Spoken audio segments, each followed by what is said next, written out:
जय राधा माधव, जय कुंज बिहारी। जय राधा माधव, जय कुंज बिहारी। जय गोपी जन वल्लभ गिरिवरधारी।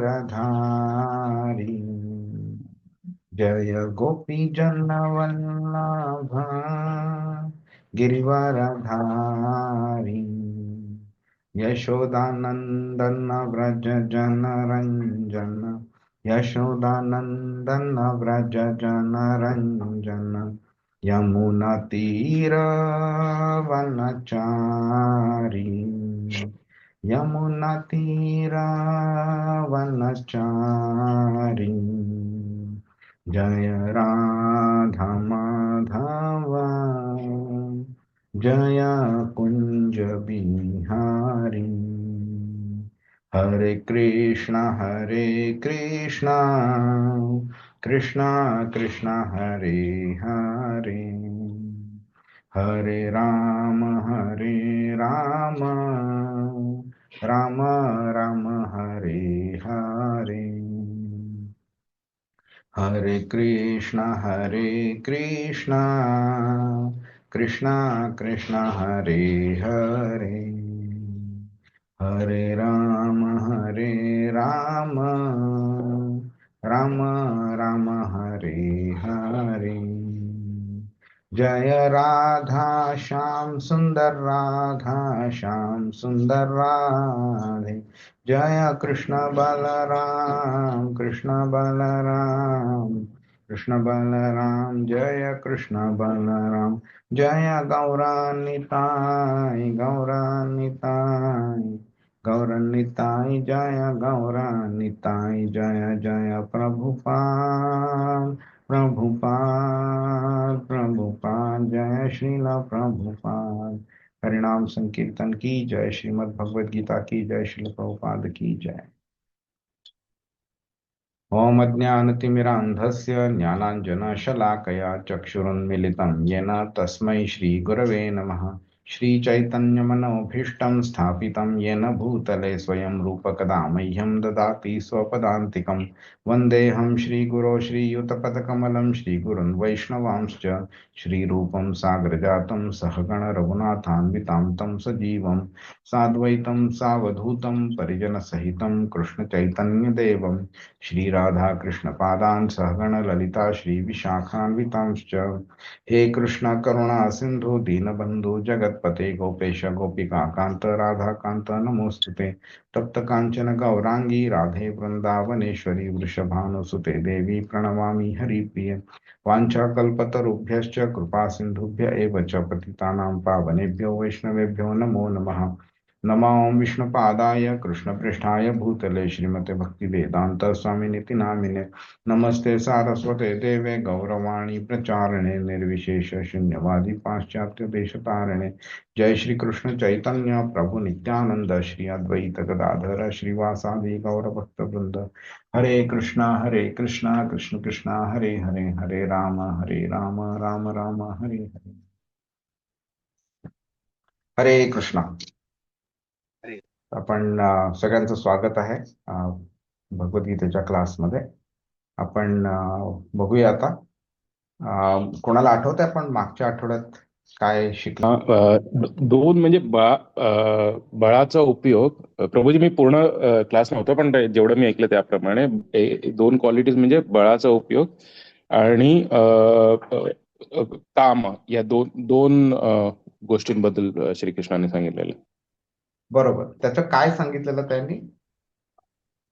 म्हणजे बळाचा उपयोग आपण वैयक्तिक म्हणजे वैयक्तिक कारणांसाठी न करता दुर्बळांच्या संरक्षणासाठी केला पाहिजे, म्हणजे एक सारांशामध्ये सांगितलेलं. आणि तो जेव्हा आणि बोलतोय की असा जेव्हा काम राग विवर्जित म्हणजे पर्सनल वासना इच्छा अटॅचमेंटच्या शिवाय जेव्हा बळाचा उपयोग केला जातो त्यावेळी ते बळ चांगलं आहे आणि ते मी आहे म्हणून. हं? आणि दुसरं काय होतं? कामोस्मी. आणि दुसरं कामोस्मी, कामाबद्दल सांगितलेलं की जे धर्मतत्वानुसार म्हणजे कामजीवन हे जे काम आहे ते इंद्रिय तृप्तीसाठी नसून ते म्हणजे त्याचा सदुपयोग श्रीकृष्णाच्या कार्यासाठी झाला पाहिजे. म्हणजे जसं की लाईक जी मुलं जन्माला येतात त्यांनाही आपण श्रीकृष्णाच्या म्हणजे मार्गावरती घेऊन जावं. बर. तर मग आता म्हणजे ह्याच्यातनं एक अजून गोष्ट आपल्याला शिकायला मिळते ना, की एका गृहस्थाचं जीवन कसं असलं पाहिजे. तुम्हाला काय वाटतं?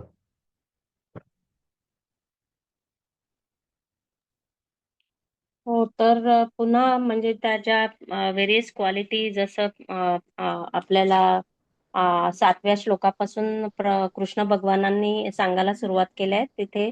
इथे पण तेच पुन्हा सांगितलेलं आहे कृष्ण भगवानांनी. पण ऍज अ पृथ्वी तलावर जे मनुष्य प्राणी आहेत त्यांच्याकरता इथे सांगितलेलं आहे की जे काय आपल्यामध्ये फिजिकल स्ट्रेंथ असते किंवा काम ही जी एक मनुष्याची इंद्रिय तृप्तीची इच्छा असते, तर अ, तेच म्हणजे इंद्रिय तृप्तीची इच्छा म्हणण्यापेक्षा ते सगळं मीच आहे आणि ते धर्माला अनुसरून जर केलं तर that will take you to basically Krishna भगवानांच्या जवळ जायला प्रवृत्त करेल बेसिकली, असं मला.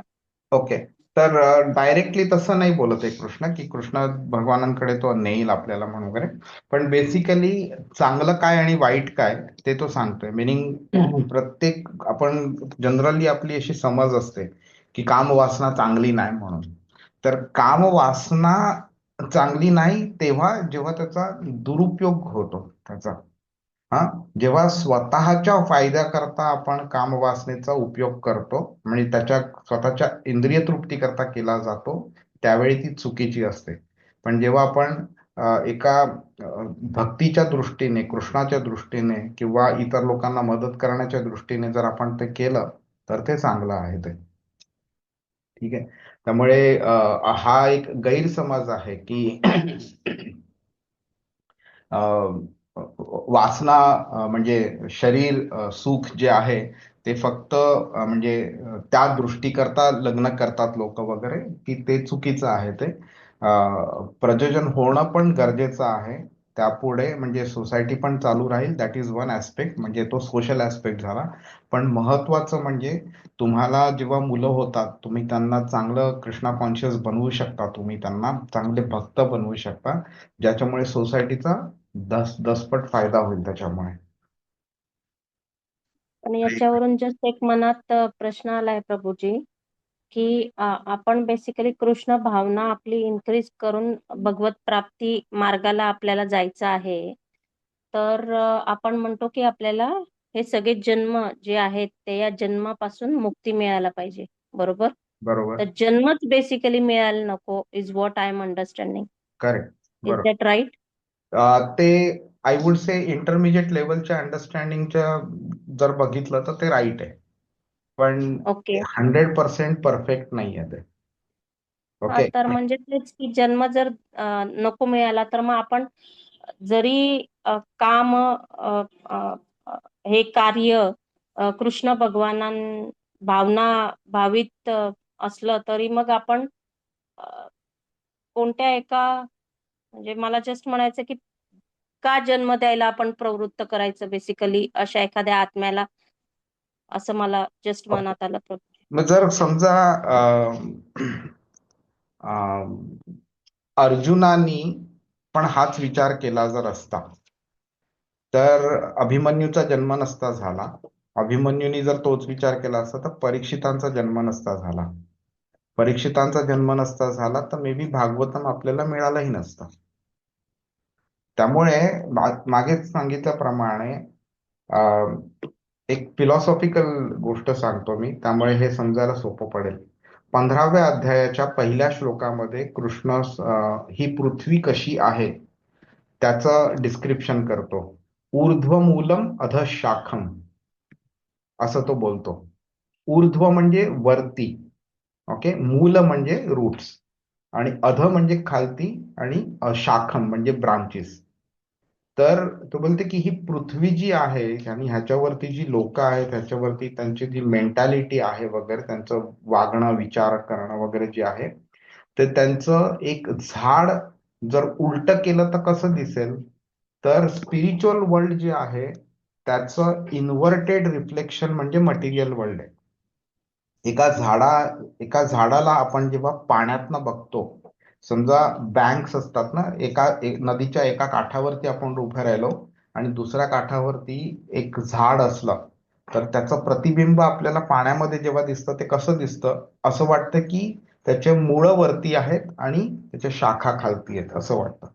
तर कृष्ण बोलतोय की हे भौतिक जगत आहे, हे असं उलट प्रतिबिंब आहे एका आध्यात्मिक जगताचं. तर म्हणजे काय की वरती जे आहे तेच खालती पण आहे, पण वरती ते चांगल्या दृष्टिकोनातनं वापरलं जातं, खालती ते वाईट दृष्टिकोनातनं वापरलं जातं. वाईट पर्पज, वाईट इंटेन्शन असतं. आता हीच फिलॉसॉफी आपण एक्सटेंड केली तर आपल्याला कळून येईल की कोणतीही गोष्ट वाईट नाहीये 100%. त्याचा वापर कसा केला जातो त्याच्यावरनं आपण ठरवतो की ती वाईट आहे का नाहीये. आता जनरली काय झालंय, वासना, कामवासना किंवा आध्यात्मिक अँगल मधनं सुद्धा बघायचं झालं तर जन्म मृत्यू ह्याचं जन्म जे आपण बोलतो की मोक्ष मिळाला पाहिजे, आपल्याला मोक्ष मिळाला पाहिजे, जन्म मृत्यूच्या चक्रातनं बाहेर पडलं पाहिजे. बरोबर आहे, कारण 99.99% लोक जन्म आणि जन्माचा गैरफायदा करून घेतात.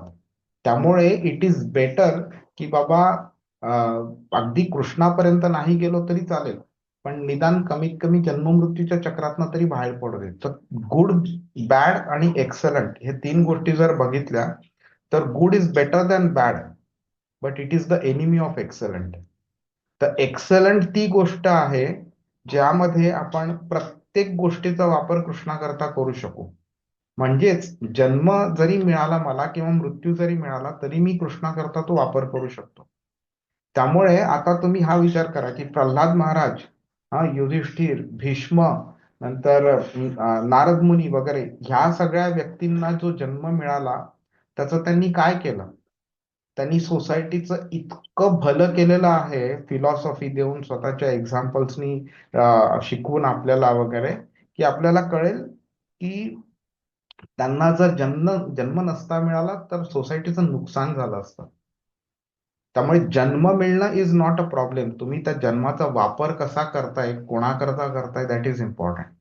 त्यामुळे आपली जेव्हा आपण भगवद्गीता शिकतोय आणि कृष्णाची भक्ती करतोय त्यावेळी आपला उद्दिष्ट हा नसला पाहिजे की मला जन्म मृत्यूच्या चक्रातनं बाहेर पडायचंय. कृष्णाला आपण हे सांगता आलं पाहिजे, त्या लेवलची आपली भक्ती बनली पाहिजे की बाबा कृष्ण तू मला कोणत्याही स्थितीमध्ये ठेव, हा, पण तुझा भक्त बनव, तुझ्या चरणांपासून लांब नको ठेव मला. मग तो भलेही आपल्याला म्हणजे अक्षरशः ब्राह्मणाच्या घरी जन्म देईल, डिवोटीच्या घरी जन्म देईल किंवा हिरण्यकशिपूच्या घरी जन्म देईल, पण प्रल्हाद महाराज तिकडनं बनण्याचा प्रयत्न आपण केला पाहिजे आणि ते त्याच्या भक्तीनुसारच होता. मग वंडरफुल एक्सप्लेनेशन. थँक्यू प्रभूजी. हरे कृष्णा. तर आपण 12वा श्लोक बघूया आपण. प्रभू, तुम्ही एक एक्झाम्पल ऍड केलेलं ते समराईज करायचं. कोणतं? ते बलासाठी तुम्ही हनुमानचं एक्झाम्पल दिलेलं हा हा, बरोबर बरोबर. आणि सांग. त्यांच्याकडे सगळ्या सिद्धी होत्या त्यांच्याकडे, आणि सूर्यदेव त्यांचा गुरु होता, आणि ते कसे म्हणजे उलटे चालले त्याच्यासाठी, ती भक्ती प्राप्त करण्यासाठी, आणि बलाचा त्यांनी कसा उपयोग केला, म्हणजे दुरुपयोग नाही केला त्यांनी. करेक्ट. आणि भीमाचं तुम्ही उदाहरण दिलं, कोणाला त्रास नाही देणार, फक्त भक्तीसाठी उपयोग केला. बरोबर बरोबर. आणि कामासाठी तुम्ही एक देवहूतीचं एक्झाम्पल दिलेलं. देवहूती सांगते की माझ्या घरी भक्त आला पाहिजे जन्माला, तेव्हा कपिल मुनी येतात आणि ते करेक्ट. सांख्यचा हे देतात, आणि तसं म्हणजे बरोबर. कामाच्या दृष्टीने तसं आपली मागणी पाहिजे तेव्हा. अगदी बरोबर. खूप छान खूप छान. आहे. हरे कृष्णा. तर आपण 12वा श्लोक बघूया. या श्लोक मध्ये जरा स्लाइड्स जास्ती आहेत, तर जरा भरभर जायचा थोडा प्रयत्न करेन आज. ये चैव सात्विका भावा राजसास्तामसाश्च ये मत्त एवेति तान् विद्धि न त्वहं तेषु ते मयि. अनुवाद. हरे कृष्णा. सात्विक, राजसिक आणि तामसिक हे सर्व भाव माझ्या शक्तीनेच अभिव्यक्त होतात. एका दृष्टीने मी सर्व काही आहे, परंतु मी स्वतंत्र आहे. मी प्राकृतिक गुणांच्या अधीन नाही, उलट तेच माझ्या अधीन आहेत. हरे कृष्ण. हरे कृष्णा. आता हे तो का सांगतोय हे आपल्याला कळणं गरजेचं आहे. आता परत मी प्रत्येकाला तुम्हाला प्रश्न विचारतो की आपण 6व्या अध्यायाच्या 47व्या श्लोकामध्ये कृष्ण बोलला की जी व्यक्ती योगिनामपि सर्वेषां मद्गतेन अंतरात्मना, जो योगी माझं ध्यान करतो, माझं चिंतन करतो, माझी भक्ती करतो, जो माझ्याशी त्याचं मन संलग्न ठेवतो, तो सर्वात टॉपमोस्ट योगी आहे, सर्वात चांगला योगी. बरोबर. त्यानंतर मग त्यांनी हे ज्ञान द्यायला चालू केलं. तर आता हे तो जे ज्ञान देतोय अगदी पहिल्या श्लोकापासून 11व्या श्लोकापर्यंत, अगदी 12वा जरी श्लोक धरला, तर तुम्हाला काय वाटतं त्याचं मूळ कारण काय आहे? तो सगळं का सांगतोय स्वतःबद्दल? तुम्हाला काय वाटतं? आपल्याला एक कृष्ण भक्त करण्याकरता बेसिकली. ते ठीक आहे, तो अगदी म्हणजे फायनल पर्पज झाला. पण ही जी पायरी जी आहे त्या अल्टिमेट अंतिम पायरीपर्यंत पोहोचण्याकरता ह्या ज्या पायरीवरती त्यांनी आपल्याला आता ठेवलेला आहे, त्याचा ह्याच्या मागे पर्पज काय आहे हे तो का सगळं सांगतोय? आधी त्यांनी आपल्यामध्ये हे जे आधी त्यांनी सांगितलं मैया आसक्त मना पार्थ, माझ्यामध्ये मन संलग्न ठेव. मग नंतर ते तो जे ज्ञान देतो त्याबद्दल सांगितलं. नंतर असं ज्ञान सगळ्यांना मिळत नाही, ती रेअरिटी सांगितली. मग पृथ्वी जल वायू आकाश बद्दल सांगितलं, मन बुद्धी अहंकार बद्दल सांगितलं, जीवात्म्यांबद्दल सांगितलं, स्वतःबद्दल सांगितलं. नंतर तो आता स्वतःबद्दलचे एक्झाम्पल्स वगैरे त्यांनी 11व्या श्लोकापर्यंत दिले. आणि आता तो ह्याबद्दल बोलतोय की मत्त एवेती तान्विती, ते गुण माझ्या अधीन आहेत, मी त्यांच्या अधीन नाहीयेत म्हणून वगैरे. कारण की ह्या आपले हे जे सत्व रजतम हे जे गुण आहेत त्याच्यावरूनच माणसाचं बिहेवियर किंवा ऍक्शन रिॲक्शन या डिपेंड असतात. तर ते गुण आपण ते ठीक आहे, पण ते का सांगतोय आपल्याला? आता ते ठीक आहे, यचैव सात्विका भावा सांगायची काय गरज आहे आपल्याला? हे माझ्या व्यक्तीने अभिव्यक्त होतात हे का सांगायची गरज आहे? हे खूप कारण इम्पॉर्टंट आपला आहे. गैरसमज नको व्हायला की तम किंवा रजगुण हे तर कृष्णानेच दिलेले, तर मग हे कसे चुकीचे, असं पण एक म्हणजे पॉइंट येऊ शकतो प्रभूजी. पण ते इथे म्हणजे या श्लोकाने कळतंय की हे ते गुण म्हणजे ते गुण कृष्ण भगवानांच्या थोडा अजून डीप मध्ये जाऊन विचार करा, कृष्ण का सांगतोय ते आपल्याला? प्रभू. हा बोला. तुमचा आवाज ब्रेक होतोय. प्रभू बोला. हा प्रभू, अगोदर मला वाटतं हा प्रश्न विचारलेला तुम्ही आणि उत्तरही तुम्ही दिलेलं की अगोदर आपण शिकलो की कृष्ण शिकवतात की काही नाही करायचं आणि ते केल्याने काय परिणाम होतात. आणि जेव्हा हा अध्याय चालू झाला तेव्हा त्यांनी सांगितलं की सगळ्यात श्रेष्ठ तेच आहेत, त्यांना जाणल्यानंतर दुसरं कोणतंही जाण्याची आवश्यकता नाही. आणि हे हे जे त्यांचे बल आणि हे सगळे त्यांची क्वालिटी सांगतात ते, कारण हे जाणल्यानंतर याच्या पलीकडे दुसरं जाणण्याचं काही नाही. याच्यासाठी हे सगळं अजूनपर्यंत एक्सप्लेन केलं 7 चॅप्टर 1st वर्स पासून ते आतापर्यंत. ठीक आहे, ते ठीक आहे, पण मेन कारण ह्याच्या मागे असं आहे की आपल्याला कृष्ण कोण आहे हे समजायला पाहिजे आपल्याला. ओके, आपण ती चूक करू नये की बाकी म्हणजे त्याला एक ऑर्डिनरी माणूस समजू नये किंवा एक एक्स्ट्राऑर्डिनरी पर्सन समजू नये किंवा त्याला सुपर ह्युमन समजू नये किंवा त्याला असं काही समजू नये की बिग बास तो आला, त्यांनी वर्ल्ड क्रिएट केलं आणि तो गेला आणि आता काही कामाचा नाहीये वगैरे.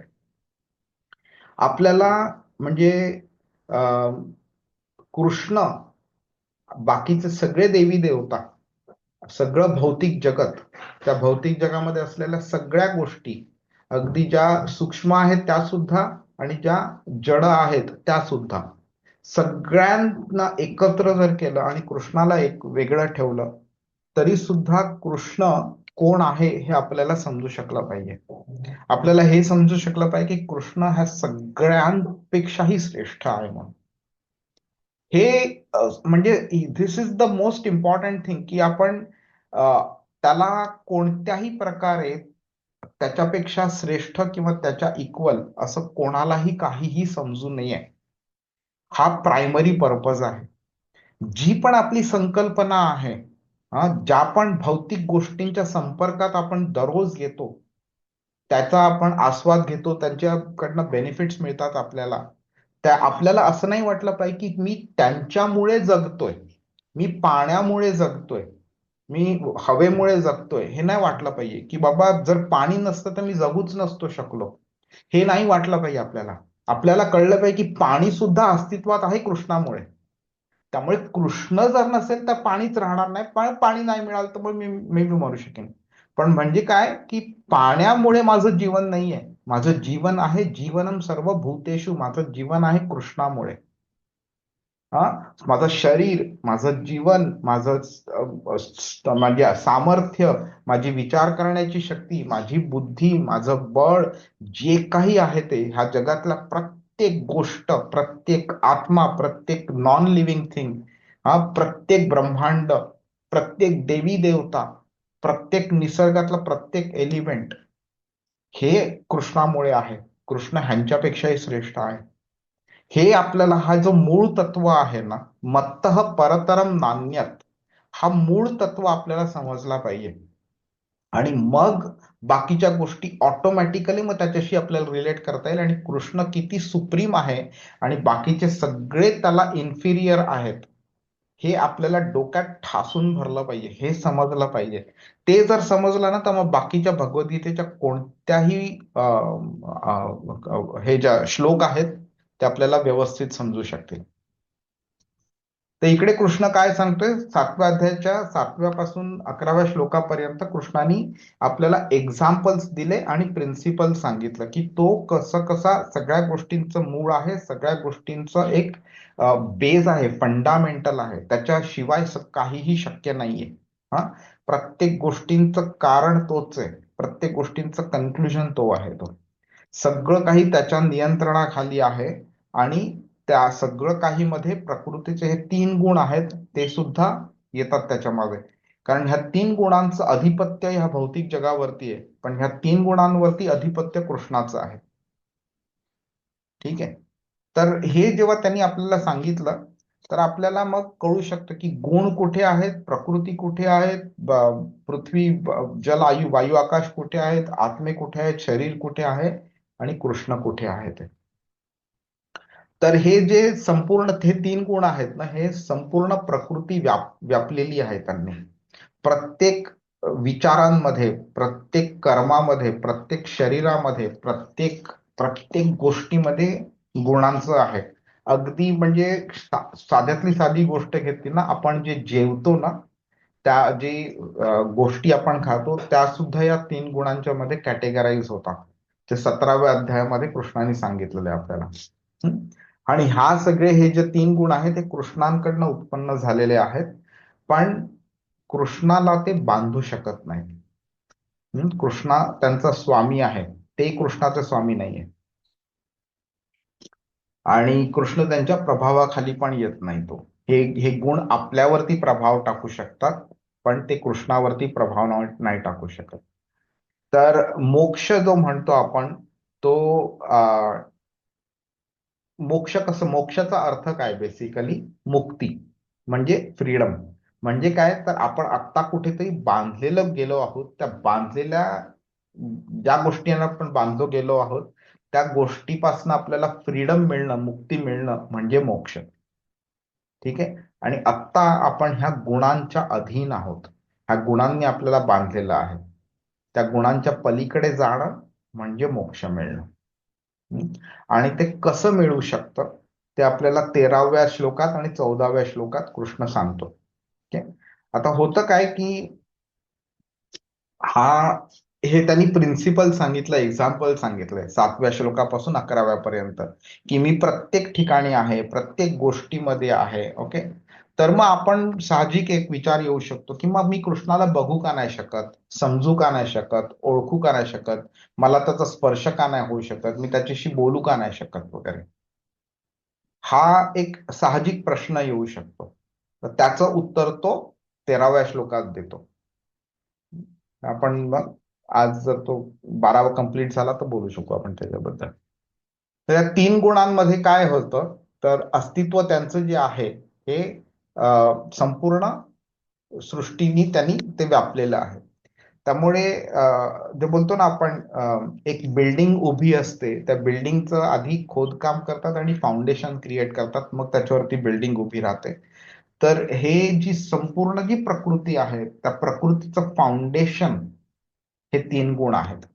ते आपल्याला दिसत नाही, आपल्याला जाणवत पण नाही, पण म्हणून आपण त्यांना ओळखू नाही शकत, समजू नाही शकत, आणि त्याच्याकरता आपल्याला शास्त्राची गरज लागते. मग कोणतीही गोष्ट असो, एक प्राणी असो, एक आत्मा असो, म्हणजे एक मनुष्य असो, प्राणी असो, पशु पक्षी असो, काही असो, सजीव असो, निर्जीव असो, काही असो, हे सगळ्याच्या सगळ्या गोष्टी, झाडातनं आलेलं फळ, फूल वगैरे, हे सुद्धा ह्यांच्या प्रभावाखाली आहे, गुणांच्या प्रभावाखाली. आपला कोणताही विचार असो, आपले कोणताही कृती असो, किंवा आपला कोणता अनुभव असो, ते सुद्धा ह्या गुणांच्या द्वारे आपल्याला मिळत राहतं आपल्याला. त्यामुळे मग आपल्याला लगेच एक प्रश्न निर्माण होऊ शकतो की पाण्यामधली चव कृष्ण आहे, हा, बलवानांमधला बल कृष्ण आहे, सर्व जीवांमधलं जे जीवन आहे ते कृष्ण आहे, आणि ह्या सगळं म्हणजे जीव असो किंवा पाणी असो किंवा बलवान असो व्यक्ती, ते प्रकृतीच्या कंट्रोलमध्ये आहे. मग ह्याचा अर्थ आपण समजू शकतो की कृष्ण पण कंट्रोलमध्ये आला ना. तर ते तसं नाहीये ते. तर कृष्ण म्हणून इथे काय बोलतो की ये चैव सात्विका भावा राजसा तामसाचे, म्हणजे सत्व रजत तम, हे सगळं माझ्याकडनं येत आहे. मी जे काही, म्हणजे माझी जी काही पोटेन्सी आहे त्याच्या पोटेन्सी मधनं हे येत आहेत गोष्टी. ओके, पण जरी मत्त एवेती, जरी माझ्याकडनं हे सगळं आलंय, तरी नत्वहम तेषु ते मयी, ते मयी म्हणजे ते माझ्या अधीन आहेत. नत्वहम तेषु, अहम तेषु, मी त्यांच्यामध्ये अधीन नाहीये. ही गोष्ट तशी समजायला थोडी डिफिकल्ट होईल, आणि ह्या तत्वाला चैतन्य महाप्रभूंनी नाव दिलंय अचिंत्य भेदाभेद तत्व. ओके, म्हणजे हे समजणं खूप डिफिकल्ट आहे. भेद आणि अभेद म्हणजे मी त्याच्यात आहे पण मी त्याच्यात नाही, म्हणजे काय, हे समजणं तेवढं सिंपल नाहीये. तर आपण कसं एक समजू शकतो छोटीशी गोष्ट, की मी घरामध्ये आहे, आणि मग मी जर बोललो की घर माझ्यामध्ये आहे, तर ते कॉन्ट्राडिक्टरी होईल ना. इधर मी घरात आहे किंवा घर माझ्यात आहे, दोन्ही कसं होईल एकमेकांमध्ये. तर ह्याचं उत्तर आपल्याला 3 विष्णू कोण आहेत हे समजणं आवश्यक आहे. तर जेव्हा मी त्याच्यामध्ये आहे, जेव्हा कृष्ण बोलतोय, त्यावेळी तो परमात्मा रूप एक्सप्रेस करतोय, क्षीरोदक्षाई विष्णू. तर क्षीरोदक्षाई विष्णू सगळ्यांच्या हृदयामध्ये परमात्मा रूपामध्ये स्थित आहेत. म्हणजेच काय, तर तो सगळ्या गोष्टींमध्ये स्थित आहे. आणि कारणोदक्षाई विष्णू म्हणजे महाविष्णू, त्यांच्या रूपामध्ये जर बघितलं तर हे सगळे ब्रह्मांड त्यांच्यामध्ये समाविष्ट होतात. क्रिएट सुद्धा त्यांच्या बॉडीतनं होतात, आणि जेव्हा डिस्ट्रॉय होतात तेव्हा सुद्धा ते त्यांच्या बॉडीमध्ये जातात. मग जेव्हा आपण हे बघतो तर आपल्याला मग कळू शकते की सगळे ब्रह्मांड पण विष्णूंच्या आतमध्ये, आणि ब्रह्मांडाच्या आतमध्ये असणाऱ्या जीवांमध्ये सुद्धा विष्णू आहेत. त्यावेळी मग आपल्याला हे समजायला सिंपल पडतं की मी त्यांच्यामध्ये आहे पण मी त्यांच्यामध्ये नाही, ते माझ्यामध्ये आहे. ह्याचं हे कॉन्ट्राडिक्शन समजणं आपल्याला सिंपल पडतं. तर कृष्ण ह्याच्या पलीकडे आहे, ह्या त्रिगुणांपलीकडे. ओके, का, तर तो कोणावरतीही डिपेंडंट नाहीये, तो स्वतंत्र आहे, अभिज्ञ स्वराट, असं श्रीमद भागवतमच्या पहिल्या श्लोकामध्ये सांगितलेलं आहे. स्वराट म्हणजे इंडिपेंडंट, कम्प्लिटली इंडिपेंडंट. मिनिंग अशी कोणतीही गोष्ट नाही जी तो करू शकत नाही, आणि अशी कोणतीही गोष्ट नाही की जी त्याच्याशिवाय घडू शकते. हा, ह्या दोन्ही गोष्टी समजणं अतिशय इम्पॉर्टंट आहे आपल्याला. सॉरी.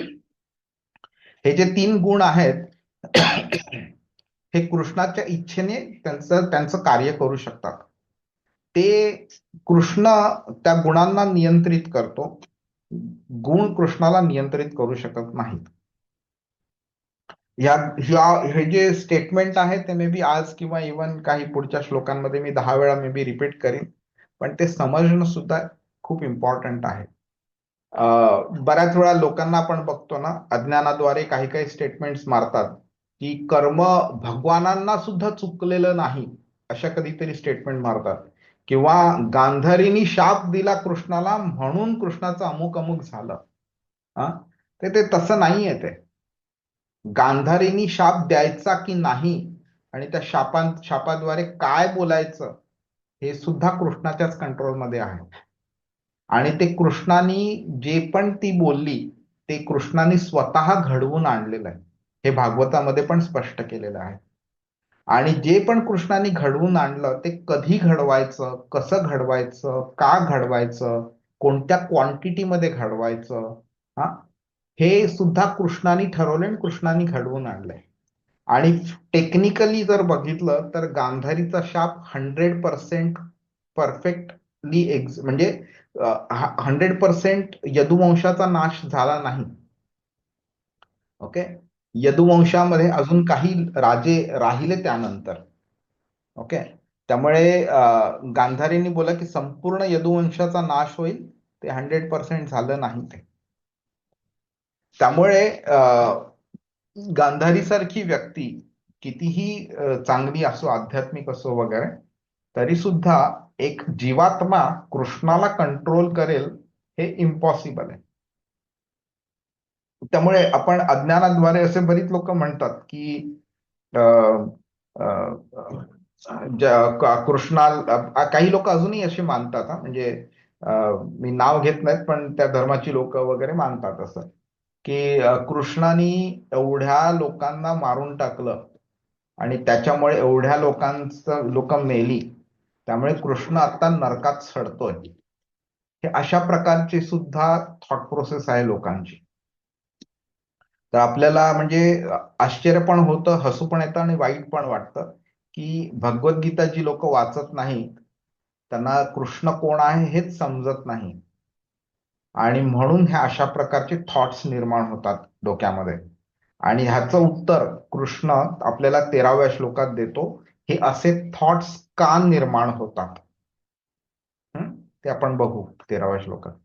तर हे जे 3 गुण आहेत आपण बघूया ते आपल्याला कसे प्रभावित करतात म्हणून. ओके, तर हे जे गुण आहेत ते आपली प्रत्येक ऍक्शन, प्रत्येक कृती, प्रत्येक विचार, प्रत्येक आपलं जी मेंटॅलिटी असो वगैरे, किंवा आपली डिटर्मिनेशन असो, आपलं म्हणजे दृढता असो, किंवा बुद्धी असो, तर ह्या सगळ्यांवरती त्यांचा प्रभाव आहे. आपण एखाद्या व्यक्तीशी एखादी गोष्ट बोलतो, तीच गोष्ट आपण त्याच्याशी जर का मे बी दुसऱ्याशी बोललो तर तो एका पद्धतीने घेतो, आणि तिसऱ्या व्यक्तीशी बोललो तर तो एका पद्धतीने घेईल. तर त्यांनी कसं घ्यावं, आपल्या स्टेटमेंट्सकडे कशा नजरेने बघावं, कसं रिॲक्ट करावं, ते सुद्धा त्यांच्या कंट्रोलमध्ये आहे. ठीक आहे, ते आपलं शरीर, आपलं मन, बुद्धी सगळ्या गोष्टी कंट्रोल करतात. तर आपण फक्त आता जरा ह्या गोष्टींचं बघूया की त्यांच्या क्वालिटीज कशा आहेत, त्याच्यामुळे आपल्याला कळेल की त्यांचा इम्पॅक्ट आपल्या जीवनावरती किती आहे ते. तर सत्व हे जे गुण आहेत ते सात्विक म्हणजे शुद्धता ही त्यांची मेन क्वालिटी आहे. तर कोणत्याही गोष्टीमध्ये निर्मळ असणं, ज्ञान चांगलं असणं, अगदी म्हणजे चांगली गोष्ट झाली तर अतिशय उल्हासित होणं, आणि वाईट गोष्ट झाली तर खूप दुःखी होणं असं नसतं. त्यांचा एक प्रॉपर समतोल असतो आणि सत्य बोलतात ही लोक. त्याचा परिणाम काय असतो? मनाला चांगली शांती मिळते, एक चांगला संयम असतो आपल्यावरती, ज्ञान आपलं वाढत जातं. म्हणजे आपलं ज्ञान शरीराबद्दलचं कमी आणि आत्म्याबद्दलचं ज्ञान वाढत जातं आणि आध्यात्मिक प्रगती त्यातनं चांगली होते. त्यातनं संत असतात, जे भक्त असतात वगैरे, किंवा निसर्गाशी जास्ती जवळीक असते ज्यांची वगैरे, हे जनरली ह्या कॅटेगरीमध्ये येतात. ओके. रजोगुण मध्ये काय असतं? एक प्रकारची अतिशय एकदम पॅशनेट असं ऍक्टिव्हिटी असते त्यांची. कोणत्याही प्रकारे मन अस्थिर असतं त्यांना. कधी अशी शांतता नसते त्यांना. प्रत्येक गोष्टीमध्ये त्यांना काही ना काहीतरी हवं असतं, करायचं असतं त्यांना. आणि मटेरियल गोष्टींवरती अटॅचमेंट भरपूर असते त्यांची. ठीक आहे. जनरली त्यांची खूप म्हणजे भौतिक मोठ्या मोठ्या इच्छा असतात, महत्वाकांक्षा असतात. ओके. त्यांची कृती पण तशीच असते की आज मला हे करायचं, आता मला ते करायचं, आता मला ह्या कंपनीचा मॅनेजर बनायचं, मग डायरेक्टर बनायचं, मग प्रेसिडेंट बनायचं, हे करायचं ते करायचं. आणि कंटिन्युअसली आता मला बंगला घ्यायचाय, मग 10 गाड्या घ्यायच्यात, मला बायकोला हे घ्यायचं ते घ्यायचंय वगैरे. कॉन्स्टंट त्यांची मटेरियल गोष्टींकडे अट्रॅक्शन असतं त्यांचं. त्यामुळे आसक्ती असते. त्यांना एक स्पर्धा हवी असते कोणत्या गोष्टीमध्ये. असं शांत वातावरण, शांतपणे बसणं, चिंतन करणं आणि आपल्या जीवनाचं उद्दिष्ट फाइंड आउट करणं, हा, हे नसतं त्यांच्यामध्ये. कॉन्स्टंटली भौतिक सुख त्यांना हवं असतं आणि त्यांची इच्छा ती वाढत जाते त्याच्यामध्ये. व्यवसाय करणारे किंवा राजकारणी वगैरे, ज्यांना सत्ता हवी असते, भौतिक यश हवं असतं, हे जनरली लोक या कॅटेगरीमध्ये येतात. आणि तमोगुणी जे असतं, ज्यांची मेन क्वालिटी असते अज्ञान. अज्ञाने नावृतम ज्ञानम तेन मुह्यंती जंतवः. 5व्या अध्यायातल्या 15व्या श्लोकाच्या दुसऱ्या ओळीत कृष्ण बोलतो. हे ही तामसिकता जी असते, ह्याचा गुणधर्म कसं होतं? अंधकार असतो. म्हणजे आपण कोणत्या डायरेक्शनला चालतोय, ते डायरेक्शन बरोबर आहे की नाही हेही त्यांना कळत नसतं. त्यांना वाटतं ते बरोबर आहे, पण ते ऍक्च्युली चुकीच्या डायरेक्शनला जात असतात. अंगामध्ये, शरीरामध्ये आळस भरपूर असतो त्यांचा. कोणतीही गोष्ट तर करायची ठरवली की त्यांना आधी झोप येते, आळस असतो, नंतर मनामध्ये गोंधळ निर्माण झालेला असतो आणि जनरली त्यांच्या ज्या ऍक्टिव्हिटीज असतात त्या विनाशकारी असतात. ह्याचे डिटेल्स जे आहेत हे आपण 14व्या अध्यायात, 16व्या अध्यायात आणि 17व्या अध्यायात आपण बघणार आहोत. जनरली ह्याचा परिणाम काय असतो? भ्रम असतो, एक निर्माण झालेला असतो की आपण खूप आनंदी आहोत, आपण जे करतोय ते बरोबर आहे, आपण सगळ्यात हुशार व्यक्ती. ओके. नंतर ऍक्शन मध्ये त्यांना कमी असते इंटेन्शन त्यांचं. कोणती गोष्ट करायची, झटायची ठरली तर ते ते करू शकत नाही. व्यसन असण्याची चान्सेस ह्यांना जास्ती असतात आणि जनरली ह्यांची जे पण ऍक्शन्स असतात ते आत्मविनाशाकडे चाललेले असतात ते.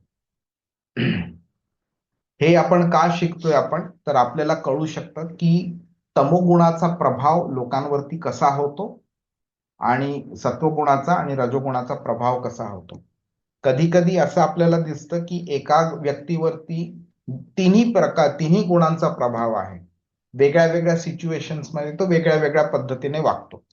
आणि आपण ह्याचं एक्झाम्पल बघितलेलं की एक व्यक्ती मंदिरामध्ये गेली तर ती छान व्यवस्थित वागते, का तर त्या मंदिरामध्ये असलेला सत्वगुणाचा प्रभाव त्याच्यावरती होतो. पण तीच व्यक्ती जेव्हा बस स्टॉप वरती, मार्केटमध्ये, रेल्वे स्टेशन वरती वगैरे जाते किंवा ऑफिसच्या एन्व्हायरमेंटमध्ये वगैरे असते, त्यावेळी त्याचा वागणं बदलतं. तर तो प्रभाव जो असतो तो वेगळा वेगळा असतो. हरे कृष्ण. आता हे सगळं बघितल्यावरती मग प्रश्न आपल्याला पडू शकतो की अरे कृष्ण काय बोलतोय? मी ह्या सगळ्यांमध्ये आहे, म्हणजे ह्याच्यावरती पण परिणाम पडतोय का? तर कृष्णाच्या 2 क्वालिटीज आहेत जे आपल्याला समजल्या पाहिजेत. तर पहिलं गोष्ट म्हणजे सर्व व्यापक आहे तो, आणि दुसरं म्हणजे परात्पर आहे, म्हणजे जे ह्याच्यामध्ये असून सुद्धा ह्याच्या पलीकडे आहे तो. ठीक आहे. तर आपण साध्या छोटे एक्झाम्पल्स वगैरे बघूत. तर ह्या ज्या 2 क्वालिटीज आहेत, सर्व व्यापक असणं आणि परात्पर असणं, हे कृष्ण दोन्ही गोष्टी एका वेळी डिस्प्ले करतो तो. तो असं नाहीये की बाबा आता ह्या घरी तो आहे त्यामुळे आता इकडे ह्या घरामध्ये सर्व व्यापक आहे पण आता परात्पर नाहीये. किंवा आता मी तो कृष्ण वृंदावनात आहे, अयोध्यामध्ये आहे किंवा गोलोकात वैकुंठामध्ये आहे, तर आता परात्पर आहे पण सर्व व्यापक नाहीये. तर तसं नाहीये ते. म्हणजे त्याचं काय आहे की एकाच वेळी भौतिक मध्ये पण आहे, आध्यात्मिक मध्ये पण आहे तो सगळीकडे. ते त्याचं परमात्मा रूप जे आहे ते सर्व व्यापक आहे ते. तर भौतिक जगामध्ये त्याचं अस्तित्व सगळीकडे पसरलंय म्हणून त्याला सर्व व्यापक म्हटलंय, आणि भौतिक जगाच्या पलीकडे सुद्धा तो आहे म्हणून त्याला आपण परात्पर म्हणतोय त्याला. तर ह्या ज्या आपण आपल्याला त्याच्याबरोबर जर कम्पेअर केलं तर आपल्याला जाणवेल की आपण एका वेळी फक्त एकाच ठिकाणी असू शकतो. मनामध्ये विचार सुद्धा एका वेळी एकच चालतो आपला. हा एक थांबला की दुसरा चालू होतो. पण त्याचं मन, बुद्धी, शरीर वगैरे सगळं जे काही जर त्या दृष्टीने जर आपण बघितलं तरी तो एका वेळी मल्टिपल गोष्टी करू शकतो, मल्टिपल ठिकाणी असू शकतो. तर आपल्याला हे समजणं थोडं डिफिकल्ट आहे. तर ते सुरुवातीला ते अचिंत्य वाटतं ते, पण नंतर नंतर जशी आपली भक्ती वाढत जाते त्याप्रमाणे आपल्याला गोष्टी उलगडायला चालू होतात. आणि म्हणून मी मागे सुद्धा एकदा सांगितलेलं की स्पिरिच्युअल गोष्ट, आध्यात्मिक गोष्ट ही आपल्या भौतिक इंटेलिजन्सच्या द्वारे आपल्याला गोष्टी समजू शकत नाहीत. ते समजण्याकरता आपल्याला आध्यात्मिक इंटेलिजन्सचीच गरज पडते आपल्याला. आणि जे फक्त भौतिक गोष्ट आध्यात्मिक प्रगती झाल्यावरती आपला आध्यात्मिक इंटेलिजन्स वाढत राहतो. तर कृष्णाने पर्पजली त्याचं सर्वव्यापकत्व जे आहे ते 7व्या श्लोकापासून 11व्या श्लोकापर्यंत आपल्याला शिकवलं त्याने.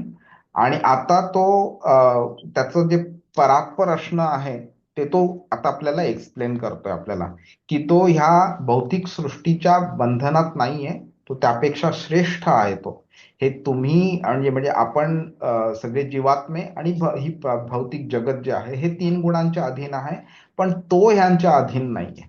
तो ह्या मर्यादामध्ये अडकलेला नाहीये. आणि आपल्याला ते समजणं डिफिकल्ट का आहे, तर आपण हे जे गुण आहेत ह्याच्यानी आपण मोहित झालेलो आहोत. ओके. आणि म्हणून आपल्याला त्याचं जे ओरिजिनल स्वरूप आहे ते कळत नाही. मग ते कधी कळू शकतं, तर त्याचं उत्तर आपल्याला 14व्या श्लोकात कृष्णाने दिलेली आहे. आणि आपल्याला हे त्याला शरण जाणं, स्वतःची आपण मुक्तता करून घेणं, आणि जे भौतिक जगाच्या आपण चक्रामध्ये अडकलेलो आहोत हे तेव्हाच पॉसिबल आहे जेव्हा आपण कृष्णाची भक्ती करू शकतो. आपण ह्याबद्दल बोललोय त्यामुळे मी आता हे डिटेलमध्ये परत जात नाही. तर कृष्णाचं जे सर्व व्यापक असणं जे आहे ते ह्या भौतिक जगात आपण कसं समजू शकतो, तर हे जे 3 गुण जे आहेत हे कृष्णाच्या कंट्रोलमध्ये आहेत. ओके. तर कधी कधी आपण असे मूवीज वगैरे आपण बघतो की एक कोणता तरी सायंटिस्ट असतो आणि त्यांनी कोणता तरी एक डेमन किंवा एक असं जर्म्स वगैरे क्रिएट केलेत, आणि आता ते जर्म्स एवढे वाढलेत की संपूर्ण जगाला त्याचा नाश करणारे वगैरे. तर हे मूवी पर्यंत ठीक असतं ते. ओके. की असं अझ्युम करणं की एखादी गोष्ट एखाद्या व्यक्तीने क्रिएट केली तर ती गोष्ट त्या व्यक्तीला खाऊ शकते किंवा डिस्ट्रॉय करू शकते, हे मूवी पर्यंत ठीक आहे. ऍक्च्युअली जर बघितलं तर कृष्ण जे काही क्रिएट करतो ते till the end of time ते कृष्णाच्याच कंट्रोलमध्ये राहणार आहे. ते एकही त्यांची म्हणजे त्यांच्यामध्ये ती एक मर्यादाच नाहीये, ती ॲबिलिटीच नाहीये की कृष्णाच्या कंट्रोलच्या बाहेर जाण्याची पण ॲबिलिटी नाहीये त्यांच्यामध्ये. त्यामुळे कृष्णाला ते बांधू शकतील हे असा विचार करणं चुकीचं आहे. तर आपण साधी गोष्ट पण बघूया. बऱ्याच वेळा लोक बोलतात की देवाने सृष्टी निर्माण केली आणि देव मेला. म्हणजे मुद्दामून मी अशा पद्धतीने बोलतोय की म्हणजे त्यांची ही विचारसरणी जी आहे की देव मेला, देव मृत्यू पावला, हे जी त्यांची जी विचारसरणी आहे ही अशी विचित्र विचारसरणी येते. तर जर का देव आता जर अस्तित्वात नाही, म्हणजे काय आहे की कोणीतरी अशी पॉवर आहे ज्याच्यामुळे ज्यांनी देवाचं अस्तित्व संपवलेलं आहे.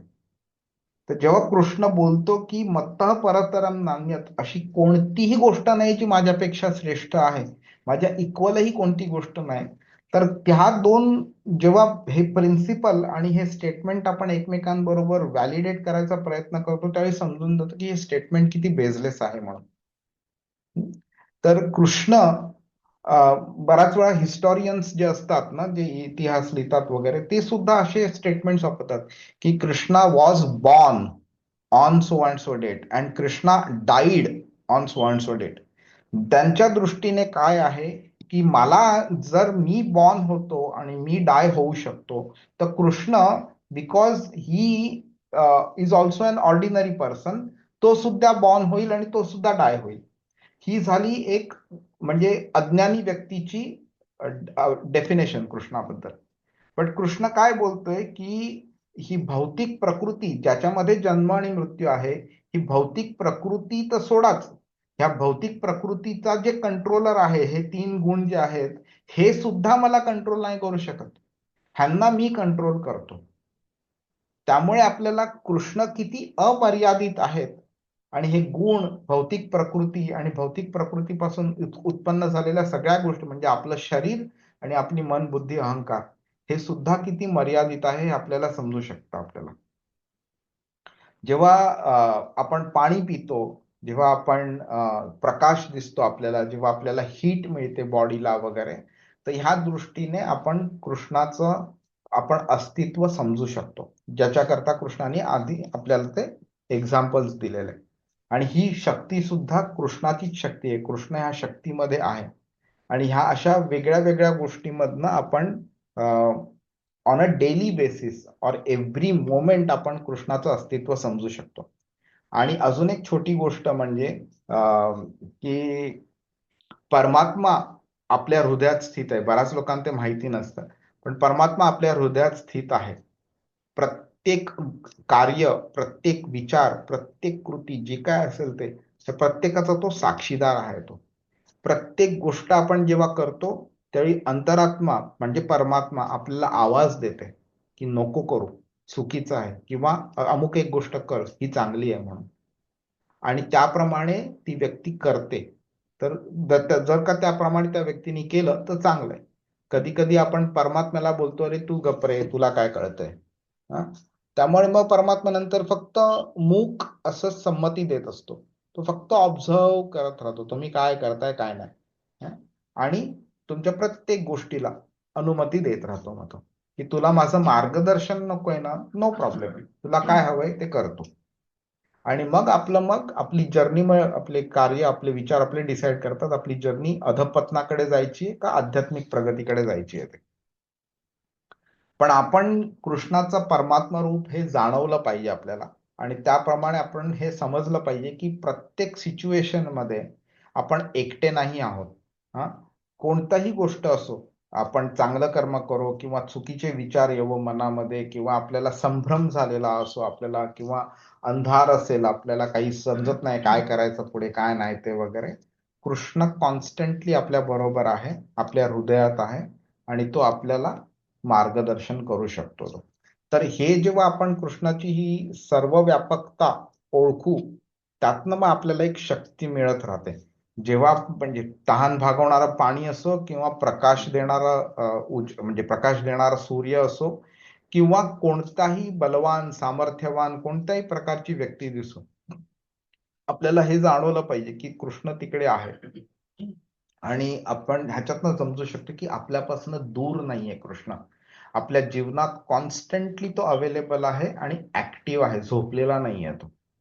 बऱ्याच वेळा लोक विचारतात, देव आहेस का तू, तुला दिसत नाहीये का, मला काय त्रास होतोय, ते सुटका नाही करवता येत का तुला वगैरे, हे असे शब्द जे वापरतात लोक, त्यावेळी त्यांना ते ज्ञान कमी असतं, आणि ज्याच्यामुळे हे असे विचित्र प्रकारचे विचार निर्माण होतात त्यांच्या मनामध्ये. त्यांना वाटते की देवाला काही दिसत नाहीये, त्यांना असं वाटतं की देव निर्दयी आहे, आणि तुम्हाला जे नको मिळायला ते तुम्हाला मिळतंय. अरे बरोबर आहे, तुम्हाला का मिळतंय तो प्रश्न विचारा. तुम्ही मिळतंय त्याच्याबद्दल रडत कशाला बसला आहात तुम्ही.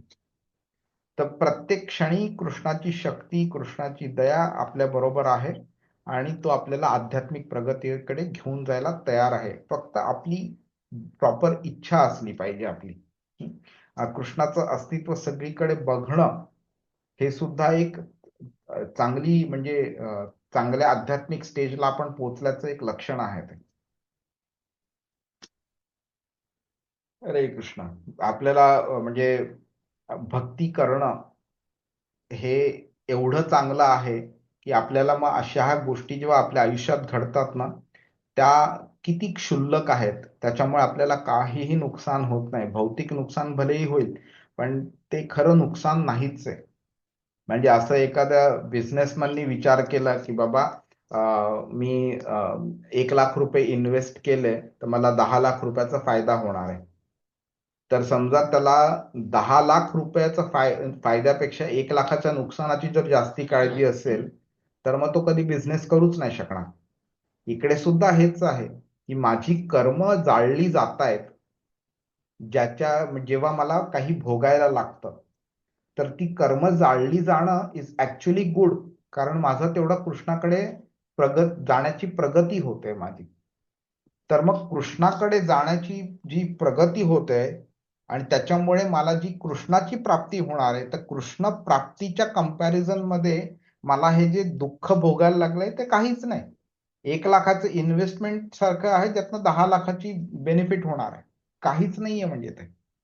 तर आपल्याला भौतिक जी दुःख आहेत त्याच्याबद्दल चिंतन करणं, वाईट वाटणं आणि त्याला रिॲक्ट करणं, ह्याच्यापेक्षा जास्ती इम्पॉर्टंट गोष्ट आहे की कृष्णाची भक्ती कंटिन्युअसली करत राहणं. आता कृष्ण भौतिक गोष्टींच्याही पलीकडे आहे हे आपण समजणं आवश्यक आहे, कारण तोच आपल्याला मुक्त करू शकतो आपल्याला. तर आपण हे अंडरस्टँड केलं पाहिजे की आपण भौतिक जगामध्ये बांधलो गेलो आहोत, जे मगाशी सांगितल्याप्रमाणे 3 गुणांच्या ह्यानी. त्यामुळे जी मुक्तीसाठी प्रयत्न करतोय, व्यक्ती प्रयत्न करते, ती मुक्ती कोण देऊ शकतं आपल्याला हे समजणं आवश्यक आहे. ओके. मी आता तेवढ्या स्ट्रॉंग वर्ड्स मध्ये बोलत नाहीये, पण भागवतामध्ये मला अजूनही ते म्हणजे अवॉइड करायचं तुम्हाला सांगायला. Late Bhagavad Gita itself speak to you. की आपल्याला बऱ्याच वेळा वाटतं की अमुक एक व्यक्ती किंवा अमुक एक देवता वगैरे हे तारणहार आहेत माझे, मला हे सगळे प्रॉब्लेम आहेत, मी त्यांच्याकडे जाणार, पूजा करणार त्यांची आणि मग ते तारून नेतील. तर भागवत मध्ये ह्या मेंटॅलिटीला काय सांगितलंय माहितीये की एक समुद्र आहे, सागर आहे, सागराच्या पलीकडे तुम्हाला पोहत पोहत जायचंय. तर त्यांनी सांगितलंय की जर का तुम्ही कुत्र्याची शेपटी धरली आणि कुत्रा तुम्हाला पोहत पोहत सागराच्या पलीकडे नेईल, तर ते किती इम्प्रोबॅबल गोष्ट आहे. तर बोलते की तुम्हाला भौतिक सागराच्या पलीकडे जर जायचं असेल तर कोणत्या व्यक्तीची किंवा कोणत्या देवतेची पूजा करून चालणार नाही. तुम्हाला अच्युताची पूजाच केली पाहिजे, अच्युताचीच पूजा केली पाहिजे. आपण समजू शकतो सागर किती किती किती मोठा आहे. एक कुत्रा जो आहे तो जास्तीत जास्त किती पोहू शकतो, 5 मिनिटं 15 मिनिटं. त्याची शेपूट धरून आपण किती स्वतःला सपोर्ट करू शकतो. तर भौतिक सागर पार करायचं असेल तर कुत्र्याची शेपूट धरून नाही चालणार, कृष्णाचे चरणच धरायला पाहिजे. हेच तेव्हाच पॉसिबल आहे जेव्हा कृष्ण स्वतः ह्या भौतिक सृष्टीच्या पलीकडे आहे. जर कृष्ण ह्या भौतिक सृष्टीच्या मर्यादेमध्ये जर असताना तर तो आपल्याला पलीकडे घेऊन जाऊच नसता शकला. आपण याचं एक उदाहरण मागे बघितलेलं की मोठ्या मोठ्या सागरामध्ये एखादी व्यक्ती कितीही पोहण्यामध्ये निष्णात असली तरी सुद्धा तो सागर क्रॉस करू नाही शकणार. ओके. मग जर का त्याला सागरातनं जर वाचायचं असेल तर त्याला अजून एक एक्सपर्ट स्विमर त्याला हात धरून आणि त्याला सागराच्या बाहेर काढेल, हे पण पॉसिबल नाही. त्यामुळे आपल्याला सागरातनं तोच बाहेर काढू शकतो जो सागराच्या वरती, सागराच्या पलीकडे आहे. तर एखादं समजा एक हेलिकॉप्टर आला आणि त्यांनी शिडी टाकली आणि तुम्हाला शिडीवरनं त्यांनी वरती घेऊन गेले ते आणि हेलिकॉप्टरमध्ये बसवलं, तर तुम्ही सागराच्या पलीकडे जाऊ शकता. ह्याचा अर्थ काय आहे की सागराच्या बाहेर जी व्यक्ती आहे तीच तुम्हाला सागरातनं बाहेर काढून सागराच्या बाहेर नेऊ शकते. आणि त्याच्याकरता म्हणजे इथे समजल्यावरती आपण समजू शकतो की कृष्ण जेव्हा बोलतो या गुणांच्या पलीकडे मी आहे, हे गुण माझ्या अधीन आहेत, मी त्यांच्या अधीन नाही, त्यावेळी मग आपल्याला समजू शकते की कृष्ण आपल्याला ह्यातनं बाहेर काढू शकतो, बाकी कोणी काढू शकत नाही आपल्याला. जी व्यक्ती सृष्टी किंवा ह्या गुणांचा अधिपती आहे, नियंत्रक आहे, तोच ह्या गुणांच्या बंधनाच्या पलीकडे आहे आणि तोच आपल्याला ह्याच्या पलीकडे नेऊ शकतो. कृष्ण कोणत्याही ह्या नियमांमध्ये बद्ध नाहीये. कृष्णाकरता आपण शरणागत जावं, तरच आपण मुक्ती आणि भक्ती प्राप्त करू शकतो आपल्याला. आता आपण ह्याबद्दल बोललोय, पण एक संक्षिप्त रूपामध्ये आपण बघू. मी त्यांच्यात नाही, पण ते माझ्यात आहेत. नत्वहम तेषु ते मयी. ठीक आहे, ह्याचा अर्थ काय आहे? तर कृष्णाने आधी आपल्याला सांगितलेलं की हे सगळे जे आहे हे त्याच्यापासून क्रिएट झालेलं आहे. ओके, पण नंतर तो हेही बोलतोय की जरी माझ्यातनं क्रिएट झालंय तरी ते मला कंट्रोल नाही करू शकत. तर हे नातं जे आहे हे समजायला आपल्याला आवश्यक आहे की भौतिक सृष्टीच्या पलीकडे असून सुद्धा तो भौतिक सृष्टीला कंट्रोल करतोय आणि भौतिक सृष्टीच्या प्रत्येक अणूमध्ये, प्रत्येक आत्म्याबरोबर तो आहे. सजीव असो, निर्जीव असो, प्रत्येक गोष्टीमध्ये तो आहे. ओके, आणि त्याच्यामुळे देर इज अ चान्स की आपण फॅमिलियरिटी एवढी वाढेल की आपल्याला वाटेल की कृष्ण सुद्धा आपल्याप्रमाणेच बांधील झालेला आहे म्हणून. ओके, पण कृष्ण एक एक्झाम्पल म्हणजे आपण घेऊ शकतो आणि त्याच्यावरून आपल्याला समजू शकतो आपण. आणि आपण 13व्या अध्यायामध्ये पण त्या एक्झाम्पल बद्दल डिटेलमध्ये बोलू.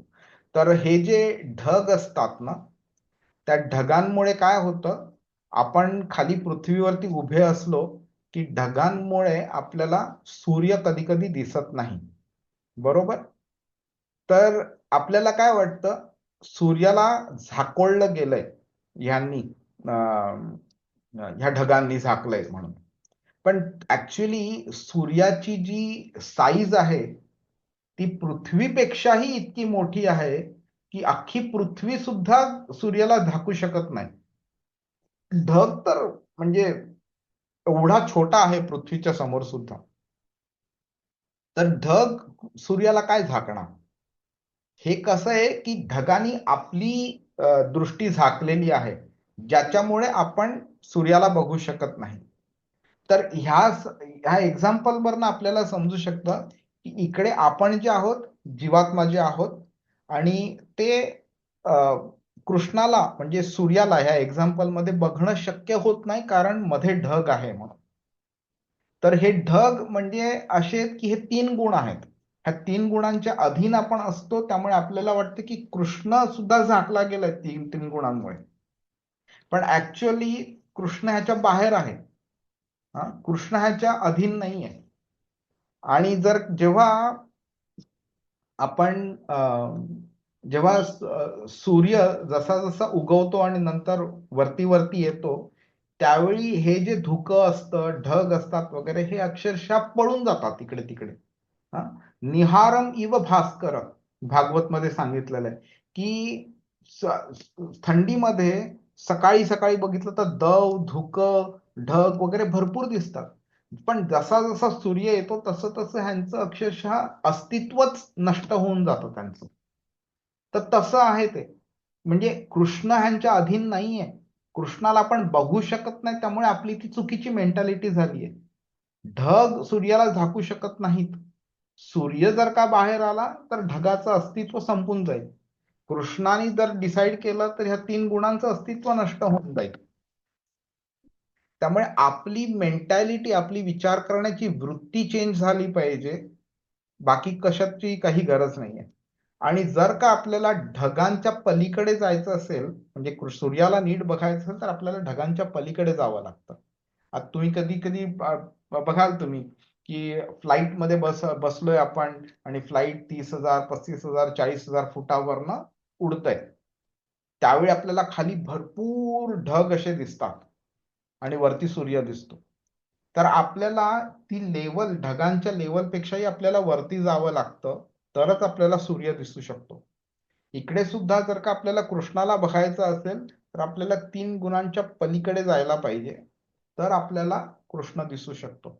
आणि 3 गुणांच्या पलीकडे जाण्याकरता फक्त एकच गोष्टीमुळे पॉसिबल होतं, जे म्हणजे भक्ती आहे, ते कृष्णाची भक्ती करणं. ओके.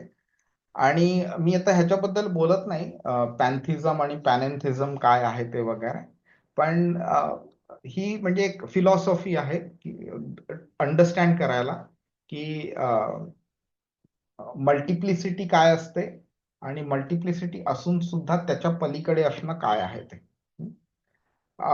अजून एक गोष्ट आपल्याला समजली पाहिजे की बऱ्याच वेळा लोक बोलतात की देव निराकार आहे. ओके. किंवा देव निराकार नाही, देव फक्त साकार आहे असं पण बोलतात. पण हे दोन्ही स्टेटमेंट चुकीचे आहेत. खरं स्टेटमेंट आहे की देव निराकार पण आहे आणि देव साकार पण आहे. तुम्हाला कोणत्या रूपात देवाला बघायचंय त्याप्रमाणे तुम्हाला देव दिसेल.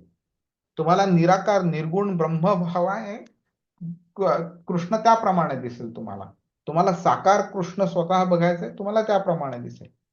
गंमत अशी आहे की 3 वेगळे वेगळे स्वरूपांमध्ये कृष्ण स्वतःला प्रदर्शित करतो. पहिलं स्वरूप म्हणजे जे लोअर लेवलच्या नॉलेजचं असतं की मला देव दिसत नाही म्हणून मी देवाला निराकार मानतो, तर ते स्वरूप म्हणजे निराकार ब्रह्म. नंतर देवाचा प्रेझन्स मला माझ्या हृदयात फील होतो म्हणून, आणि तो परमात्मा रूप आहे म्हणून मी देवाला परमात्मा रूपाने बघतो. आणि त्यापेक्षाही तिसरं हायर लेवलचं अंडरस्टँडिंग आहे की तो स्वतः साकार आहे. तर कृष्ण तिन्ही रूपांमध्ये स्वतःला प्रेझेंट करतो. आपल्याला ज्या पद्धतीने बघायचंय, आपले ज्या लेवलचं नॉलेज आहे त्याप्रमाणे आपण त्याला एक्सपिरियन्स करतो आपण आणि त्याप्रमाणे बघतो.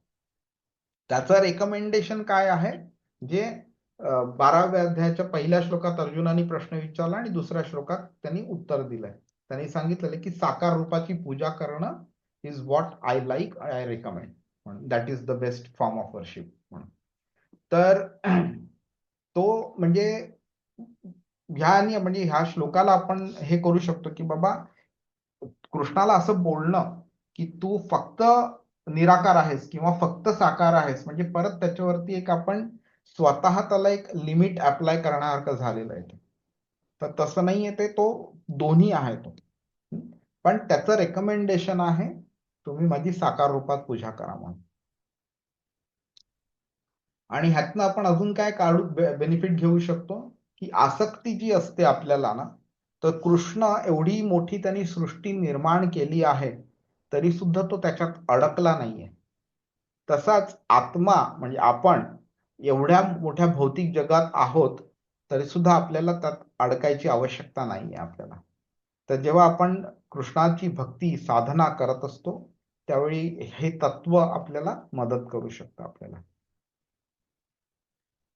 तर हे फक्त लास्ट स्लाइड बघूया आपण की एक आत्मा म्हणजे बद्ध आत्मा म्हणजे आपल्यासारखी व्यक्ती आणि कृष्ण ह्यांच्यामध्ये फरक जो आहे तो आपण कसा समजू शकतो आणि हा श्लोक आपल्याला कसा मदत करतो. तर पहिली गोष्ट म्हणजे बद्ध जो आत्मा आहे, जो जीव आहे, तो या 3 गुणांच्या नियंत्रणाखाली असतो.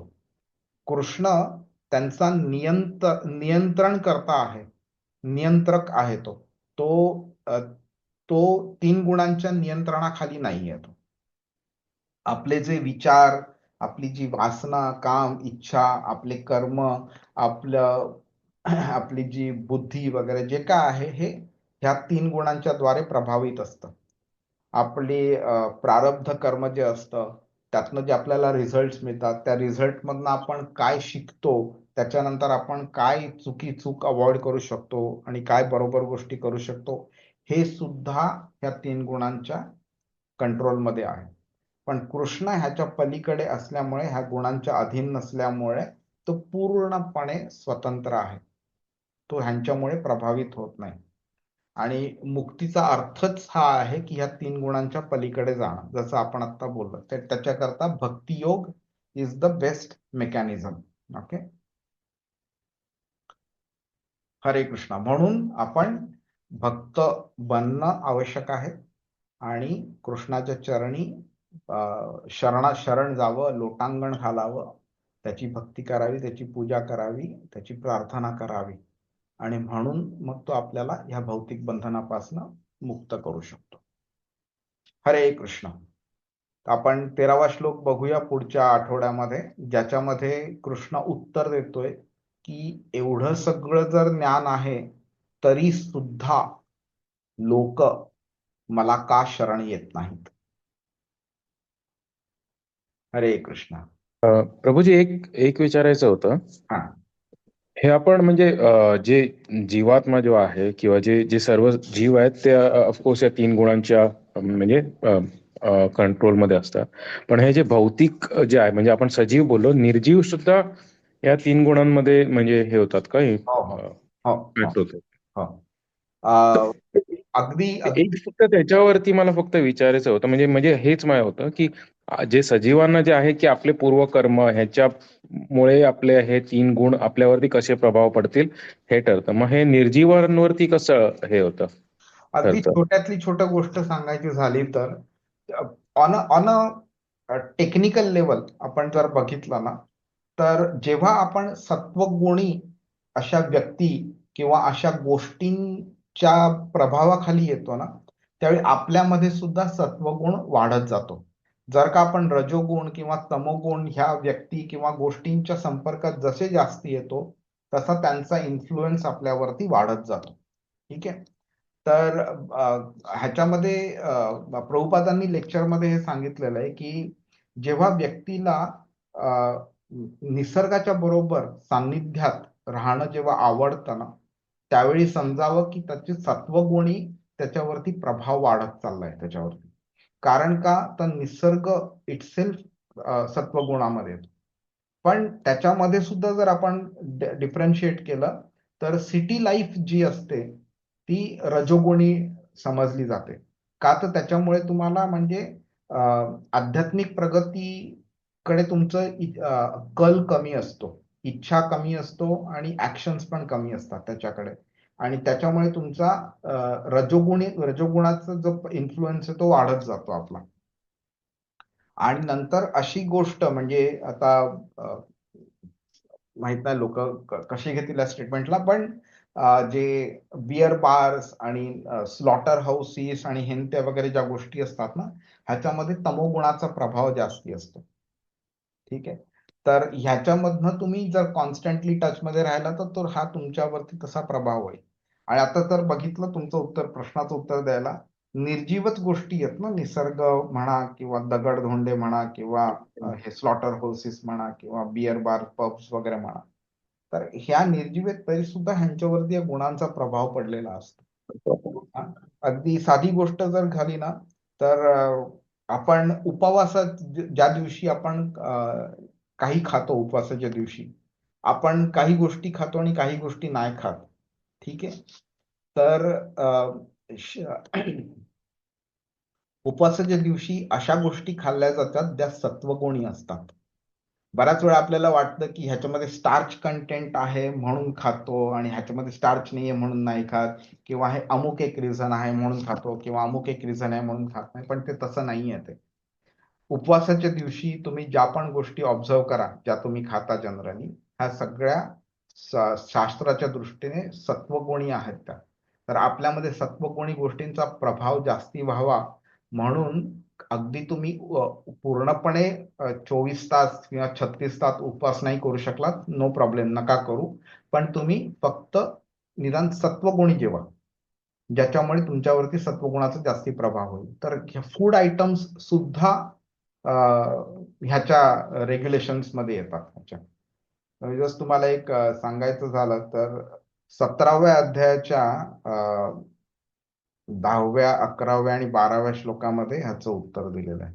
तर सत्वगुणी जेवण कोणतं, रजोगुणी जेवण कोणतं, तमोगुणी जेवण कोणतं, हे कृष्णाने माझ्या मते 8व्या 9व्या 10व्या का 10व्या 11व्या 12व्या श्लोकामध्ये सांगितलं 17व्या अध्यायामध्ये. तर ते पण कळू शकतं आपल्याला तिथे. हरे कृष्ण. Hare Krishna, Hare